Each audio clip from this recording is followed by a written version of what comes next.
Hey, what's up? This is DJ Pro Style. And this is Penny Delas. And this is Teach Me Something. Brought to you by Berkeley College. Okay, ladies and gentlemen, welcome back to Teach Me Something. Yes. Presented by Berkeley College. With Penny Delas. And DJ Pro Style. How you feeling today? You know, I'm feeling better because it's warm. Yeah, it's warm. inside. It's so cold outside. New York City, the snow is no longer pretty. No, it's not. It's the black. It's like the walls now of dark, ugly snow. You know, it's just Christmas past, the ghost of Christmas past. Yep. But what has brought clarity to our lives today and a little sparkle the studio is that we are speaking all things New York Fashion Week. Yes. The Business of Fashion con Veronica Romero, Vice President of HC Creative Event Productions. Welcome, Veronica. Wow, what an intro. Thank you, guys. I feel so special. Thank you. You are so special. So what do you wear first of all, let's go right into what are you wearing right now? Because with the snow outside, I mean, she's on to fashion. So like, what do you wear when it's ugly snow like it is outside? This is not the pretty snow. This is the ugly snow. You know, I rather die than not being in style. So of course, I have my boots, all fox leather, of course. Okay. So no disrespect, but you're not wearing like Uggs or something like that right now? No. So I have taking shots at Uggs. I'm just saying. Bro. I am Mexican, so I have my beautiful boots, you know, like ranchero boots that I love. Nice. They're good for the everyday, but also for snow. That's right. So that's what I'm wearing. We're going to get some fashion tips today. Yes. We're going to have to do a carousel with her outfit and post like the tags because we're just wearing sweatshirts. No, I wasn't ready for it. Shout out to Berkeley College. I wasn't ready for it. Wearing the merch. So tell us about your journey. How did it begin? How did we end up as a VP? Well, yes. So I start obviously in Mexico. My father had his own brand, and he was already in the industry of fashion. He had a medium company in where he was doing maquiladora, which is like mass producing for other brands.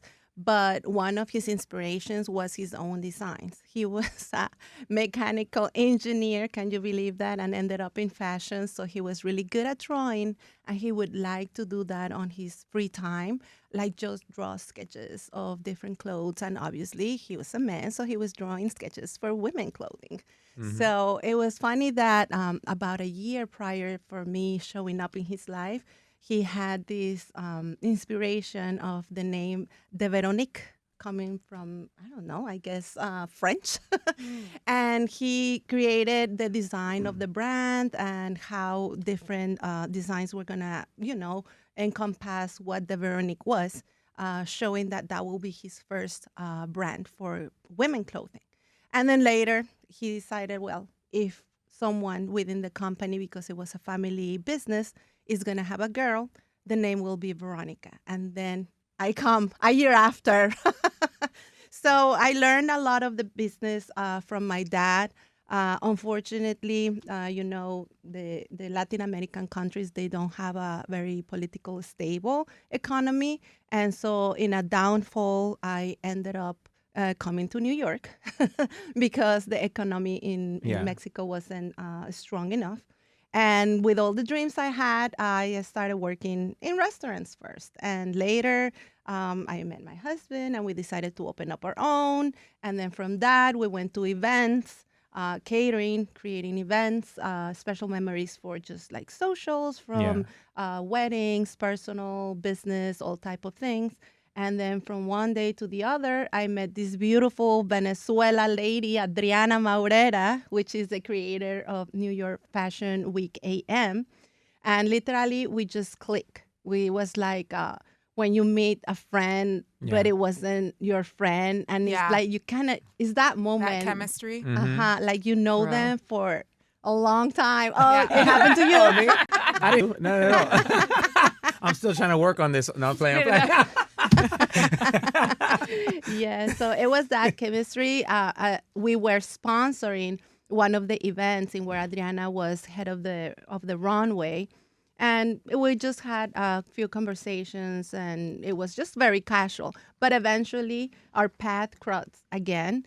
We also had, again, the opportunity to sponsor another fashion event, and that's where we were able to see her in her full, display of producing and creator. It wasn't her event, but she was already helping big firms and designers to do the runway, fixing the models, getting the models. And, it's an entire thing. It's an entire process. And so later on, we just decided, why don't we just do our own, right? And so that is going to be, I think it's 2 years and something already. So we are already congratulations. Yeah, so now we're here for the 5th edition.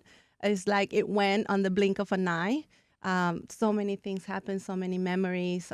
Also, one of my daughters has been part of the runway with her, learning from her because she also has a modeling school. So one of the things that made me click with Adriana is because she created the Women Without Limits in New Jersey, in where we included everyone. So girls that were really young but had the desire to become something better and bigger, and also the older women that were already in business and they were entrepreneurs, but didn't have the confidence in themselves to walk in a runway or just walk and give a presentation to a lot of people. Like they were lacking something and they didn't really know what it was. So once you meet Adriana and her organization, she has an entire array of different seminars, classes, ways to teach you how to dress, styling, all the people that are also contributing with us in terms of the designers, the people, the artisans that are doing the jewelry and all these makeup artists. It's like an entire team that help us and these ladies build up in their confidence. So it is truly a transformational journey for all the girls and the women that enroll into her organization.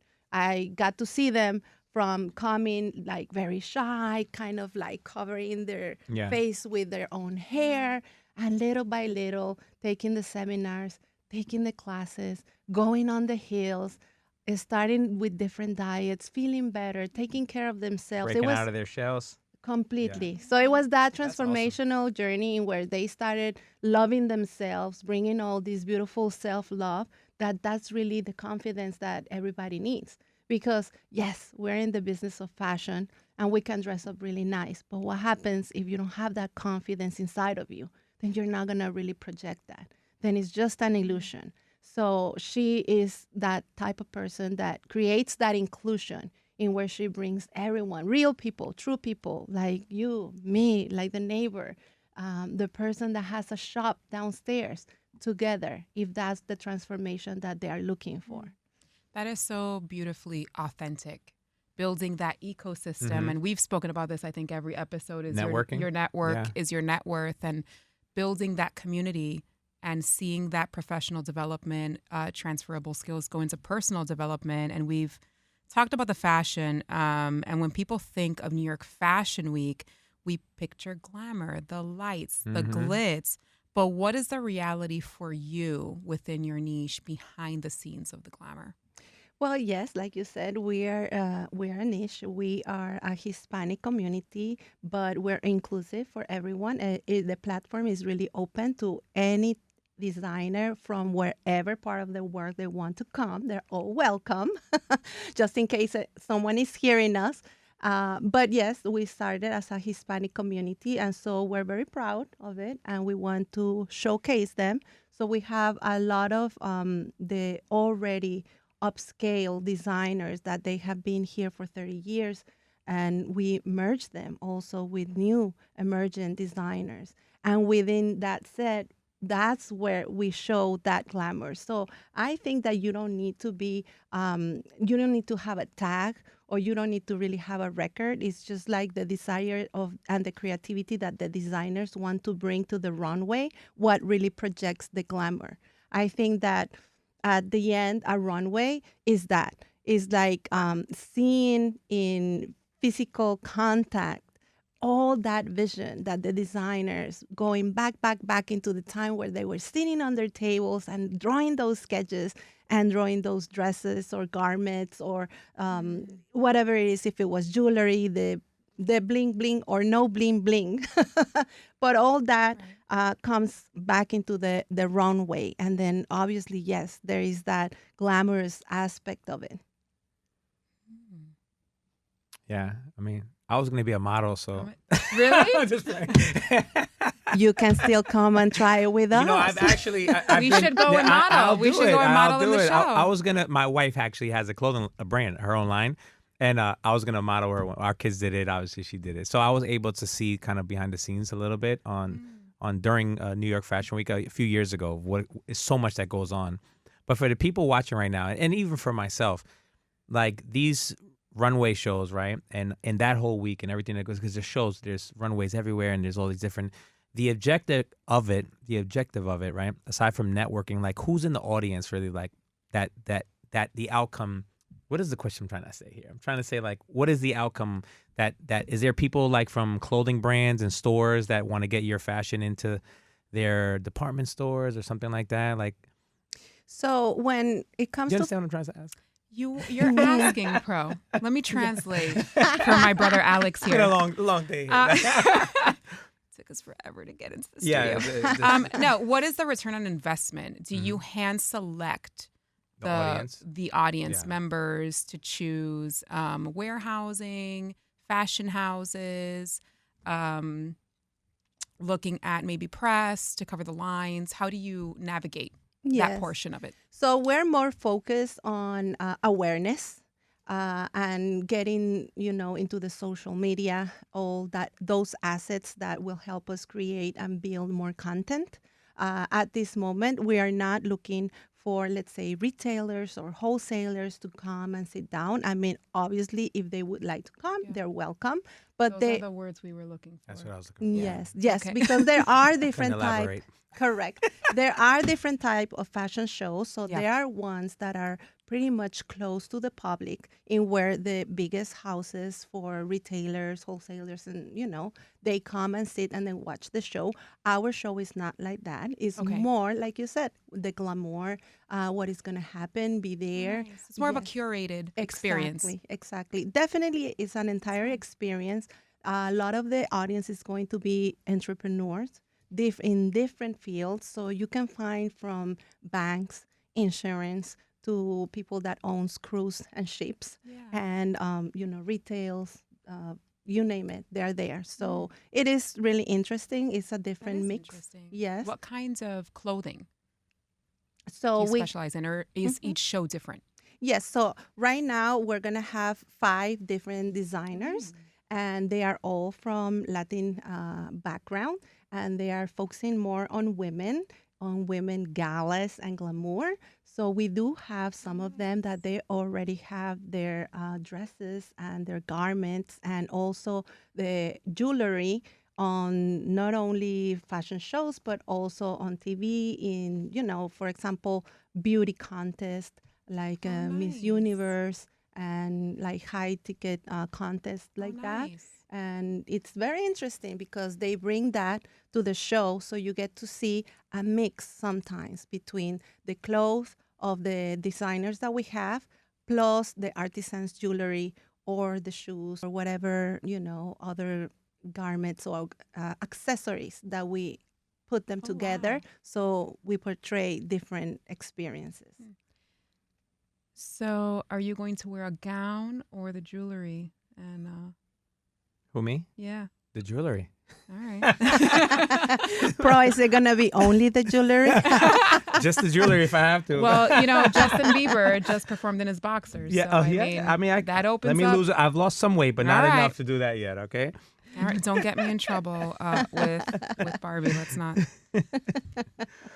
There's obviously a lot of moving parts to doing these shows and everything you do with the runway. What are some of the biggest challenges when producing multiple shows under a tight timeline? Definitely, the time is exactly that. Like Chronos is the god, right? If things, people, vendors, and the people of the entire team don't synchronize on the timing, everything crumbles from there. So I would say that absolutely the time is the biggest issue here, but that's the reason why we also try to select people that we definitely know. Yeah, people you've worked with in the past. Yeah. Exactly. The team that we know that we worked with them in the past. We try to kind of marry with some of them, you know, but obviously this is a big industry, and some of the team members, sometimes they have other events going on. So we have to pick and leave some aspects there. But definitely the timing, that everything comes in a sequence. If you don't have certain things at the beginning, the next 2, 3, 4 steps won't happen, or they might not happen with a good synergy. And once again, going back to synergy, I think that's also one of the key elements. Having a good energy and a good communication with all the members and the teams and the designers and the models and the producers. It's super, super important. The sponsors. If you don't have this nice energy, then things start going in different directions. There's a lot of resistance, but that's also one of the things that I love from Adriana, that she has always been able to create this nice environment in where you become part of a family. You become part of friends and family. That's what I would call. So all challenges can be overcome as long as you work in a team, right? Everyone works together. I love that. How far in advance do you begin planning for a fashion show? What does that look like? I know, as soon as we finish. As soon as you finish one, the next one you're already planning, right? Absolutely, yes. It's a huge event. There are so many elements. People coming from different parts of the world. Not only the designers, but also the people that comes with them. Dresses flying from one city to another, from one country to another. Models coming from one place to another.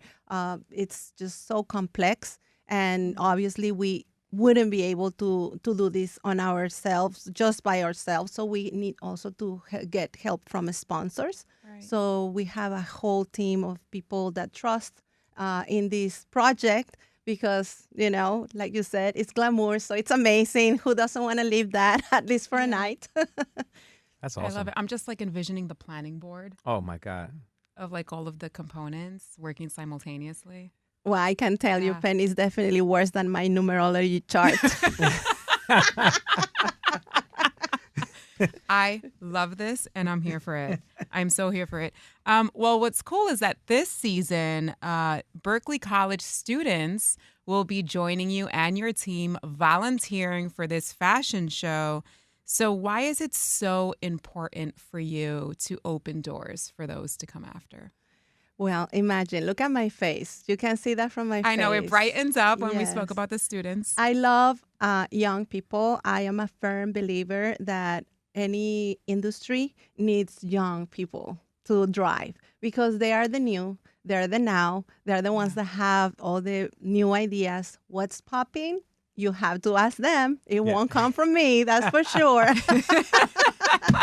But aside from that, I think it's really amazing that they get to have hands one-on-one experience with the designers and the entire production team, that they get to see the reality, that is not all glamour, that yes, from the sketch to the stage, there's a huge gestation period in where a lot of things need to align, a lot of things need to come in time, things need to move. Like I said, try not to build up that much resistance to make it a reality. And for them to experience the fittings and also the nerves from the designers, it becomes more real for them.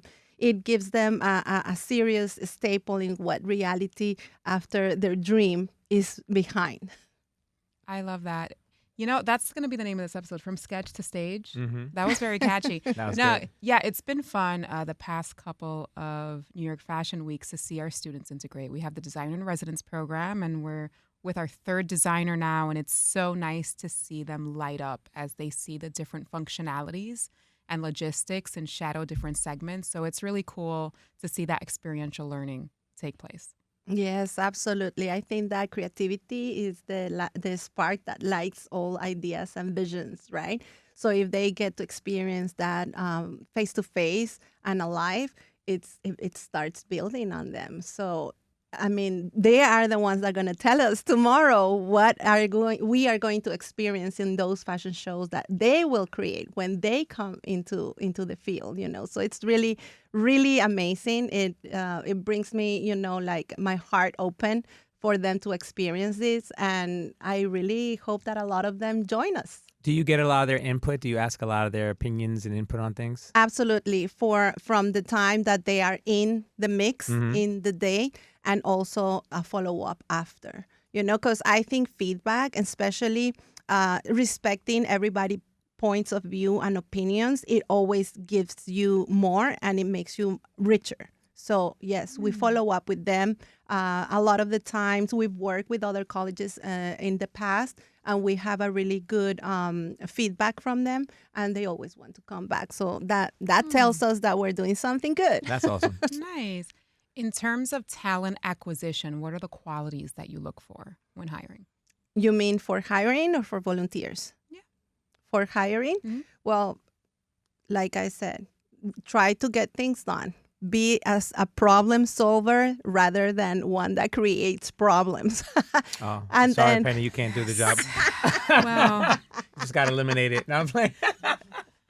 Bro, it seems like you're going to get into deep waters here.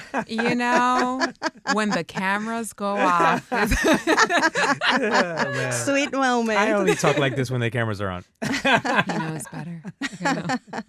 But really, it's just more about the desire and the eager to drive. I remember back in the past, before we even started the first fashion show, Adriana and I, we sat down, and when she had that idea, it looked really crazy. She was like, let's do our fashion show. And I was like, okay, that's a lot coming. And she was telling me, you know what? This is how I do my plans. I start backwards. So the first thing I do is I sit down and I imagine exactly to the detail how I really envision how things are going to come. And me sitting down next to you, opening a bottle of champagne, celebrating that we had a beautiful time and the experience was amazing. And from there, I start building the dots going back. And all that, I think it really is so profound. If you take a minute and take it in, it teaches us a lot of things. She really taught me a lot of things in my personal life. And also, aside from this production, I have other businesses. So it was really profound, that message. So that's awesome. Yeah. And you've heard, you see it a lot because you can envision something, right? Like an outcome of where you want to be in life or where you want to be in your career. And you could write it on a vision board and you could do all that kind of stuff, right? But then after you write the ultimate end goal, right, of where you want to be, then the next step is to, okay, now let me backtrack. Correct. What do I have to do to get to here, right? So sometimes writing or creating or envisioning the outcome is great. And then coming up with a plan on how to get there. I love it. I use a SMART goal approach to almost everything. So do you use it? Of course. I mean, I love the SMART goal approach. If you don't set your goals, you don't know where you're going. Right. You really need to have a goal to know where to move. Otherwise, the universe will move you its own way. That's true. And for those of you at home, let's teach you something. So SMART goals.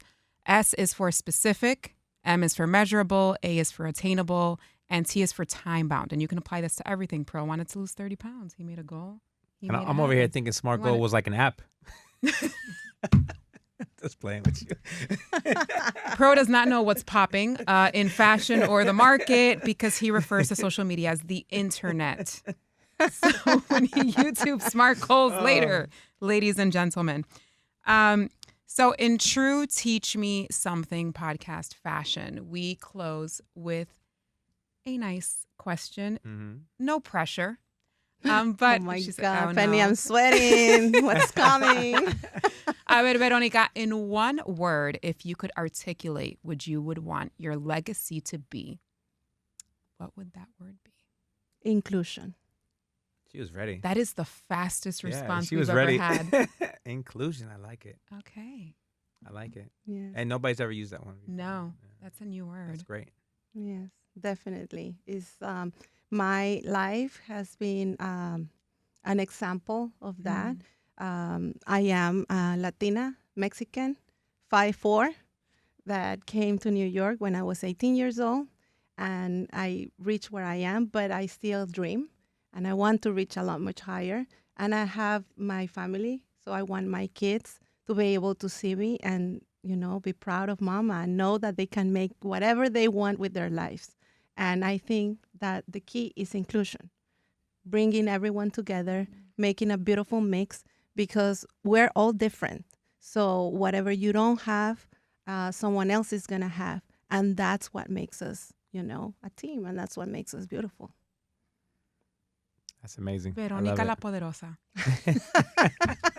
I love that. I'm just, we're coming off a weekend where we had Cardi B on SNL, Con El Prodigio, Bad Bunny. Benito Bowl is coming up. Oh, look at that. Can't we're wait just for that. all very inclusive and emotional como Latinos, right? And representing our communities. And you know what? Benito said it. And, love is powerful. So love, inclusivity. That's right. That's Absolutely. Beautiful. Yes. I love this. Oh, drop your socials. Where can they find you? How can those volunteer for your organization? Yes. So if they go to our Instagram, I think it will be the fastest way to get linked. If they go to NYFW_AM, and they're going to find there the clicks either to purchase tickets or to apply for volunteer or anything like that. That's the fastest way to find us. Or they can always DM us, of course. Love it. And when is the show? February 15th. Oh, Sunday. Nice. It is a Sunday. Right after Valentine's Day. Yes, so we're closing the Fashion Week, and we're doing it at the Angel Orient Sands Foundation by Delancey Street, something like that. I think everybody knows. Do you know that spot? It's like an old church, so it has this beautiful background that looks amazing with the dresses and the pictures, and the press go wild with those pictures. Everybody, yes. I love it. Amazing. Well, we're gonna stop by Definitely and try on all of the jewelry. Yeah, just the jewelry for me. I'll make sure that since it's only going to be the jewelry pro, I'll get you a big one. All right. Yes. Una corona. I like it. I love it. Well, thank you for listening to Teach Me Something with DJ Pro Style and Penny Dellas. And we'll see you guys, of course, presented by Berkeley College, where your potential is our promise. See you guys next time. Bye. Hey, thanks for listening. Tune in next week for an all new episode of Teach Me Something, brought to you by Berkeley College.